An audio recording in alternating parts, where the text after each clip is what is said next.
जय श्री कृष्ण दोस्तों, हर हर महादेव। मैं पूनम पांडे आप सभी लोगों का शक्ति कुंज चैनल पे बहुत बहुत स्वागत करती हूँ। आज इस वीडियो में हम लोग जानेंगे कि अगहन गुरुवार के व्रत के उद्यापन की क्या विधि है। इस साल 2025 में अगहन मास में हमें 5 गुरुवार प्राप्त हुआ है। इस व्रत का उद्यापन जो है वो आखिरी गुरुवार को किया जाता है। और अगर किसी कारण आखिरी गुरुवार को उद्यापन नहीं कर पाते हैं हम, तो इस व्रत का जो उद्यापन होता है वह अगहन मास की पूर्णिमा तिथि को किया जाता है। लेकिन इस साल 2025 में हमें 5 गुरुवार प्राप्त हुआ है। और जो पूर्णिमा है, जो हमारे इस अगहन मास की जो पूर्णिमा है, उस दिन जो है आखिरी गुरुवार है। तो हम सभी को जो है अपना जो उद्यापन है इस व्रत का, वह आखिरी गुरुवार को ही करना होगा। तो 2025 में देखिए, जो अगहन पूर्णिमा है वह 4 दिसंबर को हमें प्राप्त हो रहा है। तो अगहन पूर्णिमा को देखिए अन्नपूर्णा जयंती भी मनाई जाती है, त्रिपुर भैरवी जयंती भी मनाई जाती है, दत्तात्रेय जयंती भी मनाई जाती है। अगहन मास की जो पूर्णिमा होती है वो बहुत ही महत्वपूर्ण होती है। पूर्णिमा तिथि का जो प्रारंभ है वह 4 दिसंबर दिन गुरुवार की सुबह में 8:37 से जो है पूर्णिमा तिथि प्रारंभ हो जा रही है। और यह पूर्णिमा तिथि अगले दिन 5 दिसंबर दिन शुक्रवार के ब्रह्म मुहूर्त में 4:43 पे समाप्त हो जा रही है। उसके पश्चात जो है पौष मास की प्रतिपदा तिथि शुरू हो जाएगी। तो 4 दिसंबर दिन गुरुवार को जो है इस दिन अगहन पूर्णिमा का व्रत भी रखा जाएगा। और इस दिन जो है अपने अगहन गुरुवार का व्रत का उद्यापन भी हम लोग करेंगे। ठीक है, देखिए अपनी सुविधा अनुसार इस जो व्रत का उद्यापन आप 4 दिसंबर दिन गुरुवार की मतलब पूर्णिमा तिथि को भी कर सकते हैं। और अगले दिन 5 दिसंबर दिन शुक्रवार को भी इस व्रत का उद्यापन आप कर सकते हैं। लेकिन अगर किसी महिला को देखिए पीरियड्स की प्रॉब्लम चल रही है, तो वह जब जब क्लियर हो जाए, क्योंकि पूर्णिमा पे देखिए आखिरी गुरुवार है, तो उसके पहले तो उद्यापन किया नहीं जा सकता, हमेशा जो है पूर्णिमा तिथि पे ही उद्यापन किया जाएगा। तो पूर्णिमा तिथि का जब गुरुवार समाप्त हो जाएगा, उसके पश्चात ही जो है इस व्रत का उद्यापन किया जाएगा। तो जो पीरियड्स वाली लेडीज हैं, जब उनका पीरियड क्लियर हो जाए, तो वह जो है अपनी सुविधा अनुसार देख के जो है किसी दिन जो है इस व्रत का जो जो इसके निमित्त जो कार्य होगा वो जो है उस दिन अपना कर लेंगी। क्योंकि उनके पास कोई ऑप्शन नहीं है ना, क्योंकि इस बार का जो गुरुवार है हमें आखिरी गुरुवार जो है पूर्णिमा तिथि पे ही मिल रही है। तो जैसे हर बार है कि अगर हम 4 हमारा गुरुवार पहले हमें मिल गया है, तो अगर हम मान लीजिए नहीं कर पाए किसी कारण से, तो हम पूर्णिमा तिथि पे कर देते हैं। लेकिन इस बार जो है आखिरी गुरुवार ही जो है पूर्णिमा तिथि पे हमें मिल रही है। तो पीरियड्स की प्रॉब्लम अगर चल रही है, तो जब भी आप क्लियर हो जाइए, तो इसके निमित्त जो भी दान वगैरह करना है आप उसमें अपना कर लीजिएगा। क्योंकि देखिए जितना महत्वपूर्ण इसका जो व्रत करना है, इसका पूजन आदि करना है, उतना ही महत्वपूर्ण इसका उद्यापन भी होता है। क्योंकि किसी भी व्रत का पूजन का जो पूर्ण फल हमें तभी प्राप्त होता है जब उसका हम उद्यापन भी करते हैं। उद्यापन देखिए अपने सामर्थ्य के अनुसार हर व्यक्ति करता है। कोई जो है बहुत विस्तार में करता है, कोई जो है अपनी आर्थिक स्थिति देखते हुए उसका जो उद्यापन करता है। लेकिन उद्यापन हर व्यक्ति को जो है करना चाहिए। तो देखिए अगर आप इस साल 2025 में 4 दिसंबर दिन गुरुवार को जो है इस व्रत का उद्यापन आप कर दे रहे हैं, ठीक है, इसके निमित्त जो दान वगैरह है आप उस दिन जो कर दे रहे हैं, तो ऐसा नहीं है कि जब आपने दान वगैरह कर लिया तो आप उसके पश्चात जो है अपने व्रत का अपहरण कर देंगे, आप जो जो है अन्न खा के अपना व्रत तोड़ देंगे। ऐसा बिल्कुल नहीं करना। आपको अगले ही दिन शुक्रवार को जो है अगले दिन 5 दिसंबर दिन शुक्रवार को ही जो है चौकी वगैरह हटा के तभी जो है आप अपने व्रत का पारण आप कर सकते हैं। और अगर आप 5 दिसंबर को कर रहे हैं शुक्रवार को, तब तो कोई बात ही नहीं है। उस दिन जो है विधि विधान से जो है सब कुछ चौकी वगैरह हटा के जो है दान वगैरह करके उसके पश्चात जो है अपने व्रत का आप पारण कीजिएगा। और अगर आपने अभी तक जो है हवन नहीं किया हुआ है, क्योंकि देखिए बहुत सारे लोग ऐसे होते हैं कि जो हर गुरुवार को जो है एक छोटा हवन करते हैं, लेकिन हर कोई नहीं कर सकता है। तो ऐसी स्थिति में जो है आखिरी गुरुवार को जो है हवन का कार्य भी अवश्य कीजिएगा। छोटा ही करिए लेकिन जरूर कीजिए। अगर आप श्री सूक्तम का पाठ कर रहे हैं, तो श्री सूक्तम पाठ से जो है, क्योंकि श्री सूक्तम में देखिए 16 ऋचाएँ हैं, एक तो जो फलश्रुति ही है तो 15 ऋचा उसका है, तो उससे भी आप कर सकते हैं।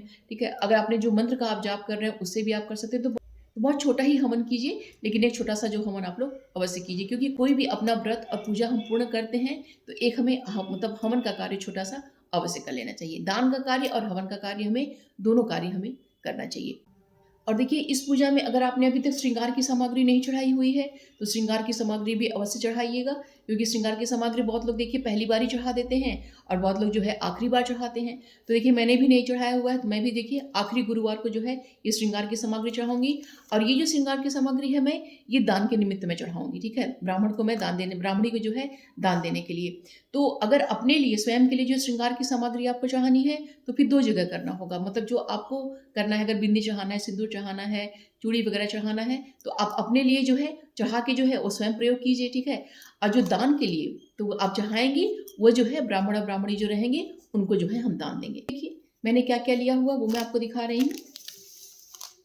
देखिए मैंने चूड़ी लिया हुआ है, ये कंघी है, शीशा है, महावर है, तेल है यहाँ पे, ठीक है। यहाँ पे नेल पॉलिश है, रबर बैंड है, यहाँ पे जो लाल वाला जो कुमकुम है वो है, पीला वाला जो यहाँ पे सिंदूर मैंने भी लिया हुआ है, क्योंकि मैं ज़्यादातर मोस्टली देखिए मैं दोनों ही देती हूँ, क्योंकि दोनों ही प्रयोग किया जाता है, दोनों ही मैं देती हूँ। बिंदी है यहाँ पे, ठीक है। इतना मैंने जो सामग्री जो मैंने ली हुई है दान के लिए। तो इसमें देखिए मैंने मेहंदी जो है मेरा छूट गया है, क्योंकि मैं मेहंदी नहीं ले पाई हूँ, तो वो मेरा मिस है। मैं आगे उसको देखिए मंगा के ऐड कर लूँगी। तो मैं इतनी सामग्री जो है मैं दान के निमित्त केवल जो है, अपने लिए आप क्या चढ़ाएंगे वो हमारे ऊपर डिपेंड करता है, लेकिन इतनी जो है मैं सामग्री दान के लिए करूँगी। तो ज़रूरी नहीं है कि आप इतनी सारी सामग्रियाँ जो है दान के लिए करिए, आपकी जैसे सामर्थ्य हो उसके अनुसार जो है आप इससे ज़्यादा भी कर सकते हैं, इससे कम भी आप सामग्री कर सकते हैं, ठीक है। ये डलिया नहीं देना है, ये जो सामग्री केवल है यही हमें दान में देना है। अब पहले ये देख लेते हैं कि उद्यापन में देखिए हमें क्या करना है, ठीक है। चाहे हम गुरुवार को उद्यापन करें, चाहे हम शुक्रवार को उद्यापन करें, तो उद्यापन में देखिए एक ब्राह्मण को और एक ब्राह्मणी को अपने घर पे बुलाना चाहिए, ठीक है। उन्हें पहले ही एक दिन पहले आप उनको निमंत्रण दे दीजिए कि आज मैं ये व्रत कर रही हूँ, तो आप मेरे घर में जो है आके जो है प्रसाद आप ग्रहण कीजिए, अन्न आप ग्रहण कीजिए। एक ब्राह्मण और ब्राह्मणी को बुला के अपने घर जो है आदर सत्कार से जो है उनको अच्छे से भोजन वगैरह कराइए, और दान की सामग्रियाँ जो है उन्हें दे के आप विदा कीजिए। और अगर ब्राह्मण और ब्राह्मणी दोनों नहीं मिल रहे हैं तो केवल ब्राह्मण को भी बुला सकते हैं, ठीक है। अगर ये ब्राह्मण ब्राह्मणी दोनों नहीं मिल रहे हैं तो आपकी नंद अगर आपके आसपास हैं तो आप नंद अपने नंदोई को भी बुला सकती हैं, वो भी ब्राह्मण में आते हैं, उनको भी आप जो है खाना पीना खिला के अच्छे से उनको दान की सामग्री आप दे दीजिए। ऐसे ही देखिए अगर मान लीजिए ये भी नहीं हो पा रहा है तो आपके आसपास जो मंदिर है वहाँ पे जो है आप दान की जो सामग्री है वहाँ पे आप भिजवा दीजिए, कुछ खाने पीने की सामग्री सूखा। अगर देखिए दान करना भिजवाना है तब तो जो है ड्राई सामान भिजवा दीजिए।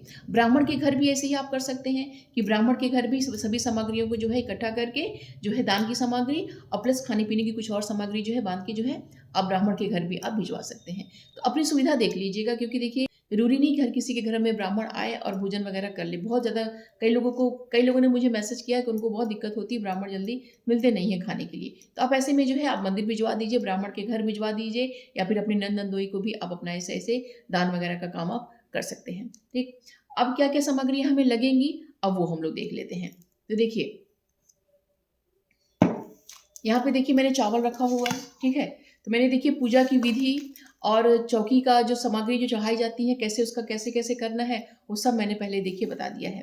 तो यहाँ पे देखिए चावल जो चावल हम चढ़ाएंगे पूजा में प्रयोग करेंगे हम, उसका 4 भाग हमें करना है। तो जो चौथा भाग हम ब्राह्मण के निमित्त हम रख रहे हैं, एक जगह हम इकट्ठा करेंगे और आखिरी बार का जो चावल हो जाएगा सब मिला के जो एक जगह एकत्रित करके उसको हम दान कर देंगे, ठीक है। तो ये जो चावल है ये मैंने इसलिए यहाँ पे रखा हुआ था बताने के लिए। अब देखिए यहाँ पे और क्या देखना है कि दान में देखिए इसमें जो भी सामग्री हम लेते हैं उसमें हम सवा का हिसाब किताब लेते हैं, ठीक है। जैसे 1.25 किलो जो है चने की दाल हम लेते हैं, 1.25 किलो जो है हम गुड़ लेते हैं, ठीक है। ऐसे ही जो है 1.25 मीटर कपड़ा भी लिया, कम से कम 1.25 मीटर मतलब कपड़ा अवश्य होना चाहिए, ठीक है। तो ऐसे ही जितनी सामग्री सवा का हिसाब किताब रहता है। अगर मान लीजिए 1.25 किलो का हिसाब किताब नहीं ले पा रहे हैं आप तो 1.25 पाव का ले लीजिएगा, जैसे कि 1.25 पाव चने की दाल ले लीजिए, 1.25 पाव जो गुड़ ले लीजिए। लेकिन आर्थिक स्थिति सही है तो फिर अच्छे से दान करना चाहिए, ठीक है। तो ये देखिए हमें सामग्री में क्या चाहिए, 1.25 किलो देखिए 1.25 किलो हमें चने की दाल चाहिए, 1.25 किलो देखिए हमें गुड़ चाहिए, ठीक। गुड़ सबसे शुभ माना जाता है तो गुड़ हमें चाहिए। अगर गुड़ नहीं है तो आप इसकी जगह लड्डू भी आप दे सकते हैं, ठीक है। वो भी बेसन के लड्डू भी आप इसमें प्रयोग कर सकते हैं, या बूंदी का लड्डू जो आता है वो भी आप कर सकते हैं। वो भी नहीं है तो आप सफ़ेद जो बर्फ़ी आती है वो भी आप कर लीजिएगा, लेकिन गुड़ सबसे शुभ माना जाता है तो इसको आप लोग प्रयोग कीजिएगा, ठीक है। इसके अलावा देखिए हमें एक पीला कपड़ा लेना है, ठीक है। तो आप पीला कपड़ा में देखिए 1.25 मीटर जैसे कपड़ा जो है कटवा के भी आप ले सकते हैं, या फिर देखिए मैंने ये गमछा लिया हुआ है, इस तरह से गमछा भी ले सकते हैं, पीले रंग की साड़ी भी आप ले सकते हैं, ठीक है।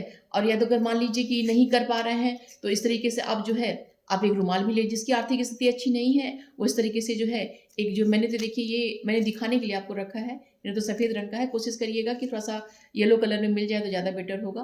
तो आप एक रुमाल भी मतलब एक वस्त्र होना चाहिए तो आप रुमाल भी इसमें आप रख सकते हैं। और दक्षिणा हमें रखना है, दक्षिणा अपने सामर्थ्य के अनुसार दक्षिणा रखिएगा, ठीक। 5 जो है हमें हल्दी की गांठ लेनी है, 5 हल्दी की गांठ हमको करना है। एक जो है हमें जनेऊ दान देना है। तो जनेऊ देखिए, अगर आप सफ़ेद लीजिएगा तब तो सफ़ेद में थोड़ा सा हल्दी लगा दीजिएगा, नहीं तो अगर आप पीला जनेऊ लेंगी तो फिर कोई बात नहीं, पीला तो इसमें आपको नहीं लगाने की ज़रूरत है। एक हमें जनेऊ भी हमें देना है, ठीक है। इसके अलावा देखिए 8 गांठों वाला जो धागा हम पहन रहे हैं अपने हाथ में, मेरा तो देखिए इस बार अशुद्ध हो गया था, क्योंकि हमारे घर में किसी की डेथ हो गई थी तो मैं चली गई थी, तो मैंने इसको काट के निकाल दिया, क्योंकि धागा जो है वो अशुद्ध हो जाता है। तो ऐसे अगर मृत्यु वगैरह में किसी के चले जाइए तो मैंने काट के देखिए निकाल दिया हुआ है। तो जितने भी आपने अभी तक धागा आपका आपके हाथ में बंधा हुआ है, वो सभी जो है आखिरी गुरुवार को जो है उसको जो है हमें निकाल के जो है जल में इसको प्रवाह कर, शुक्रवार को देखिए काम करना है, उसको जल में प्रवाह कर दीजिएगा, या फिर जो है आपके घर में जो गमला वगैरह होगा उसकी मिट्टी में इसको आप दबा दीजिएगा, ठीक है। इसको जरूर आप लोग ध्यान से कर लीजिएगा। इतनी सामग्री हमें लेनी है। तो हम देखिए जो नारियल हम चढ़ाएंगे, ठीक है, तो जो नारियल हम लेंगे, जो हमारा नारियल जो चढ़ रहा है, अगर हर गुरुवार को आप यूज़ कर रहे हैं अलग अलग, तो उसको आप अच्छे से, मुझे पता है कि उसको फिर हर कोई प्रसाद में खा जाता है, लेकिन एक ही नारियल को अगर आप जो है 5 बार आप प्रयोग कर रहे हैं, तो देखिए मैं अभी नारियल यहाँ पे नहीं रखी हूँ, क्योंकि वो जो मैंने मेरा पूजा में अभी रखा हुआ है, तो वो अगर जो है आप नारियल जो है उसको आप अपने घर में जो है पीले कपड़े में बांध के जो है आप जो है आपका जो इंटर गेट होता है, मतलब जो आपका मेन गेट होता है, उसमें अंदर जो है आप रख भी सकते हैं, लटका दीजिए उसको आप, ठीक है। साल भर रखे रहिए, अगला जो गुरुवार आए आप नया कलश जब रखिए तो उसको जो आप हटा दीजिए, ठीक है। आप अपने मुख्य द्वार के अंदर की तरफ भी कर सकते हैं, या फिर अपने पूजा रूम में जो है आप अंदर की तरफ टांग सकते हैं, या फिर अपने किचन में भी जो अंदर की तरफ टांग सकते हैं, ठीक है, उस तरह से कर सकते हैं। या फिर देखिए उसको जल प्रवाह आप कर दीजिए, ठीक है, या फिर उस नारियल को आप किसी मंदिर में आप दान कर दीजिए, या फिर जो है नारियल को देखिए आप प्रसाद के तौर पे आप खा भी सकते हैं। या फिर देखिए उस नारियल को क्या करिए आपकी, क्योंकि उस नारियल में हमने 5 जो गुरुवार को पूजा किया हुआ है, तो सभी को देखिए जितने आपके घर के मेंबर हैं सभी के जो है सर पे जो है उसको वार दीजिए, मतलब घुमा दीजिए, 3-3 बार जो है घुमा दीजिए, ये प्रार्थना करते हुए कि सभी जो है विघ्न बाधाएं दूर हो और माता लक्ष्मी को जी कृपा जो है सबको प्राप्त हो, ऐसा कहते हुए कह के आप उसको जल प्रवाह कर दीजिए, ठीक है। किसी तरीके से, मतलब जैसे आपको सुविधा लगे, ऐसा कोई नियम नहीं है कि यही काम करना है, ठीक है। आपको जैसे लगे, आपका देखिए इसमें श्रद्धा भाव की बात होती है, ठीक है, जैसा आपका भाव बने उसके अनुसार जो है उस नारियल का आप प्रयोग आप लोग कर लीजिए। जो भी देखिए कोई भी चीज़ गलत नहीं, अगर आप प्रसाद के रूप में भी इसको खा जाएंगे तो भी बिल्कुल गलत नहीं है, क्योंकि ये प्रसाद के रूप में जल प्रवाह करते हैं तो भी गलत नहीं है, घर में इसको आप रखते हैं तो भी गलत नहीं है, जो भी आप भाव से करेंगे सब अच्छा ही रहता है उसका, ठीक है। तो नारियल का हमें देखिए इस तरीके से कर लेना है। और जो सिक्के हम प्रयोग कर रहे हैं, जो क्योंकि देखिए जब माता लक्ष्मी को हम दक्षिणा चढ़ाते हैं, तो दक्षिणा जो है कभी भी बाहर के लोगों को नहीं दिया जाता है। ये दक्षिणा देखिए हम अलग से जो है ब्राह्मण को दान करेंगे, लेकिन जो माता लक्ष्मी को हम चढ़ा रहे हैं दक्षिणा, वो हम दान नहीं करेंगे, वो घर में ही प्रयोग करेंगे। आपके घर में अगर लड़की है तो उस लड़की को जो है कुछ उस पैसे का जो है, क्योंकि हर बार जो चढ़ा रहे हैं हम सब जो है एक जगह इकट्ठा कर लीजिए, उसको जो है कुछ मंगा के सामान अपनी जो कन्या जो है घर में लड़की है उसको आप दे दीजिए। अगर लड़की नहीं है तो जो लड़के हैं उन्हीं में इसको डिस्ट्रीब्यूट कर दीजिए, या फिर जो है उस पैसे से जो है पूजा की कोई सामग्री मंगा के जो है उसको भी आप लोग प्रयोग आप कर सकते हैं, ठीक है। और ऐसे ही देखिए जो कलश में जो पैसा हम डालते हैं, तो उन सिक्कों को देखिए, अगर आप चांदी का डाल रहे हैं तो चांदी के सिक्कों को जो है निकाल के जो है उसको आप अपनी जहाँ पे सामान रखते हैं, मतलब जहाँ पे चांदी वगैरह रखते हैं वहाँ पे आप रख दीजिए। नेक्स्ट डे पूजा आप कीजिए, जब भी कलश स्थापना करिए तो उसको आप प्रयोग कीजिए। और नॉर्मल सिक्का अगर आप यूज़ कर रही हैं तो फिर उसको भी जो है जब आप कोई सामान जब मंगा रही हैं तो उसी में उसको भी इंक्लूड कर दीजिए, ठीक है।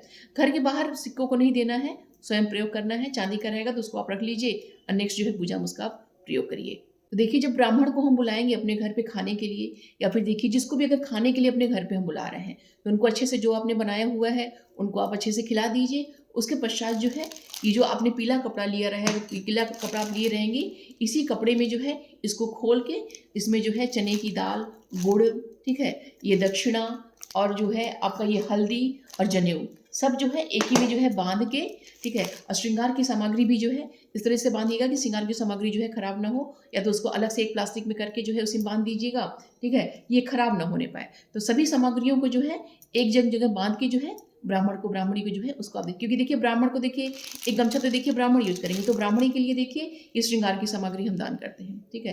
तो इस तरीके से उनको दान कर दीजिए। ऐसे ही ननद नंदोई अगर आए हुए हैं तो उनको भी जो है अच्छे से खाना पीना खिला के जो है ये सभी सामग्री हैं जो बांध के उनको आप दे दीजिए।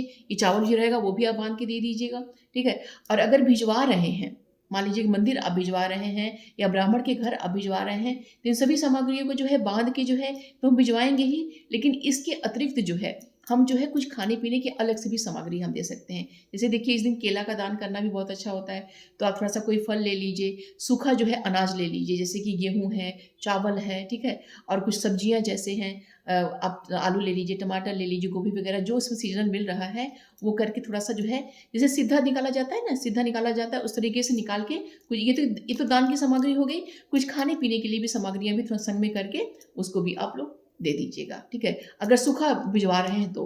और अगर घर में कोई आ रहा है तो उसको अच्छे से खिला के फिर उसके पश्चात जो है सभी सामग्रियों को जो है इकट्ठा करके उसको आप दान दे दीजिएगा। तो ये देखिए अगहन गुरुवार का जो हम व्रत करते हैं तो सबसे सरल जो विधि यही होती है, ठीक है? तो इस तरीके से हमें अपने व्रत का उद्यापन अपने कर लेना है। तो इस तरीके से उद्यापन आप 4 दिसंबर दिन गुरुवार को भी कर सकते हैं और 5 दिसंबर दिन शुक्रवार को भी कर सकते हैं। अगर किसी लेडीज़ का जो है पीरियड्स रहेगा तो जब वो क्लियर हो जाए तो इसी तरीके से वो अपने व्रत का अपने उद्यापन आप कर सकती हैं। तो उम्मीद करती हूँ कि यह वीडियो आप सभी के लिए बहुत ही हेल्पफुल होगा। इससे संबंधित कोई भी प्रश्न अगर आपका है तो कमेंट बॉक्स में मुझसे पूछिएगा, मैं उसका आपको रिप्लाई अवश्य करूँगी। मिलते हैं अगले वीडियो में। अपना और अपनों का ख्याल रखिएगा। जय श्री कृष्ण। हर हर महादेव।